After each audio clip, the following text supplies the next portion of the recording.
আজকে মাসির বাড়ি যেয়ে আমাকে এইভাবে কেটে ধরিয়ে ধান কাটতে পাঠিয়ে দেবে আমি ভাবতে পারিনি। চলো শুরু থেকে বলি। আমাকে মাসি ফোন করে ডাকলো, তাই আমি তো একটা ট্রলি নিয়ে সাইকেল নিয়ে বেরিয়ে পড়লাম মাসিদের বাড়ি যাবার উদ্দেশ্যে। তাই আমি চলে এলাম সেইখান। এসে দেখি আমাকে এই একটা পানির বোতল এবং আর একটা কেটে ধরিয়ে আমাকে মাঠে পাঠিয়ে দিল। আর মাঠে আমাকে কি করতে পাঠালো, এই যে দেখতে পাচ্ছ এই ধানগুলা, এই ধান কাটার জন্য।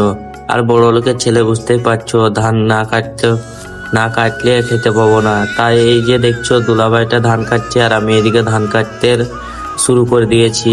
আর ধান কাটা আমি কিভাবে ধান কাটছিলাম সেই শ্যুটটা কিন্তু নেওয়া হয়নি, কারণ এখানে ক্যামেরা ধরার মতো কেউ নাই। তাই এইদিকে ধান কাটা আমাদের কমপ্লিট, দেখতে পাচ্ছ সবগুলো কিন্তু আমরা ধান কলা কেটে ফেলেছি। হ্যাঁ, তাই এইদিকে গামছা ফামছা নিয়ে জলের বোতলটাকে নিয়ে বেরিয়ে পড়লাম মাসির বাড়ি যাবার উদ্দেশ্যে। হ্যাঁ, তারপর পালিয়ে এলাম আমাদের বাড়ি। তাই আমি ঘর যাচ্ছি, তোমরা ফলো করো।